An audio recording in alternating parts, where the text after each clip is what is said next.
Galaxy Racer is in the forefront of sharing gaming and gaming culture to not only gamers but to the uninitiated as well. I've been asked the question, why is the esports and gaming industry seen as the new social media? The archaic idea or image associated with gamers is that they spend a chunk of their time in their rooms, their backs hunched over, as they sit in the dark, only lit up by the screen in front of them, surrounded by discarded pizza boxes and some other stuff. Basically introverts. But recently, the stigma of gamers being introverts is quickly disappearing. Almost everyone is a gamer, or have played an online game once or twice in their lives. It could probably be the person sitting beside you. There's a high chance that they have spent quite a fair amount of time playing games online. Let's think about it back then. TV was the king of influencing brand perception because it was the most common denominator for a majority of the population. Nowadays, kids and teens are consuming more content on their mobile devices and PCs instead. That's because not a lot of games back then focus on the social aspect. At most, it was just offline co-op or cooperative games, where you had to be physically present next to each other. But the introduction of massively multiplayer online role-playing games, or MMORPGs, instilled the social aspect of gaming. Going on raids with a multitude of strangers turned friends and building lasting relationships that carry over even outside of the game into the real world. Now, esports is taking the mantle as the medium that can influence many millions of people quickly and efficiently, where even short-form games, those that you play for 15 to 45 minutes, provided its competitiveness, has brought players to actively look for good teammates both offline and online, and play with a set of people continuously to train and gain strength and power together. In the spirit of camaraderie and friendship, where even short-form games, those that you play for 15 or 45 minutes, provided its competitiveness, has brought players to actively look for good teammates both offline and online, and play with this set of people continuously to train and gain strength and power together. In this spirit of camaraderie and friendship, where even competing teams become practice buddies, which all later on become real-world friendships. The limited stuff that we can do to personalize our characters before, just think about the insane level of personalization and customization we can do to our characters and what we can do in games now. It has reached a point where it's getting harder to distinguish between in-game content and real life. We can intently mirror our perception of ourselves in this alternate world we call gaming. Now, as of 2020, there are an estimated 2.8 billion video gamers across the globe. The video game industry is a $180 billion category that grew more than 20% in 2020. In the pandemic lockdown across the world that forced isolation and social distancing, streaming sites such as Twitch, YouTube, and Facebook gaming saw huge growth in 2020. Video games are the new social media of these millennials. Contrary to common belief, these video gamers are very social, but ever wondered where do they socialize and how do they socialize? In 2020, mobile gaming witnessed unprecedented growth, primarily because many players found new social connections while being in isolation. The COVID-19 pandemic-induced lockdown made many people understand the importance of gaming and how it can be a great source of social interaction, as well as making new friends. During this time, gaming became both a source of entertainment and socialization.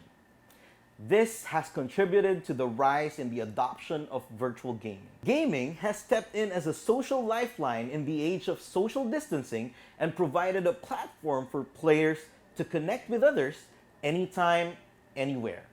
Recently, more and more games are becoming more immersive and are slowly transforming the way we connect, talk, and build relationships with people while sitting comfortably in our rooms or even when we're on the go. If you can remember, back then, games and gaming in general really was undeniably a niche market. But now, It unites people in a way that no other medium has ever done before. They effectively made games that really encouraged people to work together and overcome challenges. That's why games these days have exceptional options for communications, especially voice chat. Obviously, you can express yourself better through talking, and you can get your message across easier versus having to type what you want to say.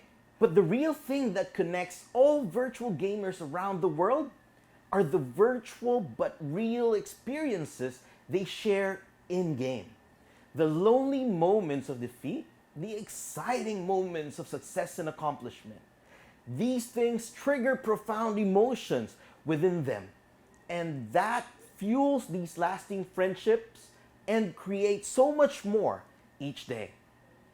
That's one of the major reasons why social gaming, or the category of games that facilitate social interaction, has been identified as one of the key trends in the gaming industry for 2021. So, what classifies as a social game? First of all, it needs to have a multiplayer aspect. Social games are played by multiple players at the same time. These players can either cooperate with or compete against each other. The awareness and interaction aspect comes next. Within a social game, an individual player is aware of the player's presences, actions, and accomplishments. Social game players are also able to interact, communicate, connect, and engage with each other in real time through text chat, voice, and video chats, co-op tasks, or guild mechanics. The entire gaming experience becomes more immersive, transporting gamers in a kind of a parallel universe. Esports titles were developed based on the concept of social games, which allows players to compete against each other pretty much the same way as how traditional sports is like. Compared to the games back then that focused on the single player experience, multiplayer games like Fortnite and Roblox, which allow their players to create and program games and share it to other players, are highly social sandboxes that pushes the envelope with what they can do together. Interaction through either teamwork or competition with real conversations that transform slowly to real-world connections, transcending the digital plane. Games such as Roblox, I'm pretty sure most parents would know of this game through their kids and have probably downloaded Roblox on their phones for them to play. Minecraft, Fortnite, Animal Crossing, almost everyone else was playing this on their Nintendo Switch when country lockdowns were introduced back in early 2020. These games are not just your typical kind of games. They're also known as social gaming platforms. Unsurprisingly, music concerts can be held within a video game. Yes, you heard that right. Travis Scott, Ariana Grande, and the Marshmello concerts were organized online within Fortnite, and each concert had more than 10 million people who watched their virtual performance. Nowadays, many people use video game platforms similar to social media websites. People communicate, strategize, and forge relationships in a much more meaningful way. A lot of people develop lifelong friendships from video gaming platforms. Aside from socialization on video game platforms, communication platforms such as Discord and live streaming platforms such as Twitch enhance the entire social gaming experience. For easy understanding, communication platforms like Discord are sort of an advanced version of Zoom or Google Meet, where instead of short meetings, they are actual communities formed by the people themselves, gathered together to just chat and chill, or they look to conquer a game together that requires teamwork. These features enable them to build connections with other players across the globe, effectively erasing the borders that normally separate us, while immersing themselves in their favorite game. It also allows for connected and engaging gaming experience, along with quick and instant social communications of the gamers with the viewers. Just last year, Twitch had 15 million daily users, and Discord saw over 140 million active users. Now, Just think about the ability to connect and communicate with deeply engaged user bases of that size. With games being streamed live, everyone has the opportunity to showcase their gaming skills while interacting with live audiences who watch their streams, effectively stimulating a live broadcast setting from the comfort of their own homes. It has become a high-end social experience, which in turn helps create a sense of tight-knit familial bond between these two parties. The fact of the matter is that social games are the next big consumer platform. Social games demand time from their players, and a lot of them do not mind putting in the hours because it has effectively become the best way for them to hang out with their friends. Be it the millennials or the Gen Z, the young generation on the whole is inclined towards using those apps that enable them to build, edit, and modify these virtual environments. The applications that can help them imagine possibilities in a virtual setting in the truest sense gather their attention and interest. It's the same concept as social media, having a platform or profile that represents you, sharing your own experiences only online, only more experiential. Your own social media platforms are personalized and customized to who you are and represent you. The same as social gaming, people can more than just look. They can take part in the personal space you created, and these experiences we can all share. Now, why do you think social gaming is more attractive than social media to the younger generation? The current generation of children now has a way to interact and play with their friends without having to be in the same space physically.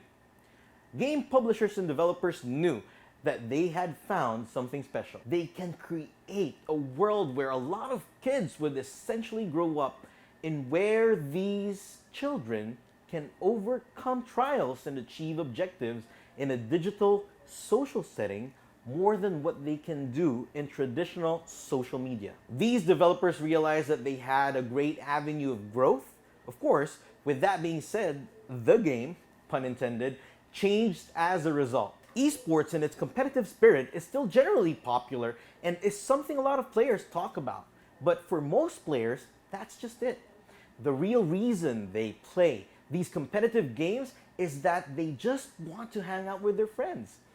Gamers can either meet face-to-face with their friends or make new ones in the vast landscape of players on the servers. For teens these days, it's no longer enough to just share their photos and status updates with their friends. They need the social interaction that only games can provide. They need shared experiences. They need fleeting feelings of failures and successes they can share with others. This is why Fortnite and Roblox have become incredibly popular over the years. More than just players being able to share pictures and videos of what's happening in their lives, they can play and get the dopamine hit of winning or opening great loot that they can share instantly with their friends that they are playing with in real time. Getting that chicken dinner on PUBG feels so much better than commenting "that looks good" on your friend's social chicken dinner post on Instagram. Social media is a bridge where people can communicate and learn more about other people so that they can interact with them and get to know them more. Through social gaming, you get to find out a lot more than just looking. You get to interact and hang out. Eventually, when both these players get comfortable enough, they exchange their actual social media accounts like Facebook or Instagram, and they just nourish that friendship and take it out in the real world. To close this talk out, what people need to realize is that the virtual world doesn't isolate people. Instead, it gives players a new, diverse community to engage with. Being a gamer does not necessarily mean that you don't have the best social skills or you are introverted. On the contrary, gamers do actually socialize heavily, and they socialize on a daily basis. Wherever they are, as long as they're able to access the game, and even when they aren't playing, through the communities they've forged. The socially engaging and connectivity features in video games today have upscaled the gaming industry and are emerging to be the new social media platforms, bringing more connectedness and scale than ever before. Games generate and fast track the experiences that we need to share in order to form deeper and more meaningful friendships, one that is not limited by borders, race, gender, or creed. That being said, this is one of the strongest reasons why we, as Galaxy Racer, were able to expand and reach out to a vast number of different countries and varying cultures in Southeast Asia. Because we understand that there is a great power in touching upon the social connectedness in the esports and gaming industry. It's not just a group of fragmented people. It's a community that is thriving and constantly growing because of that social connectedness. The definition of nationality or race slowly begins to fade. Thanks for listening.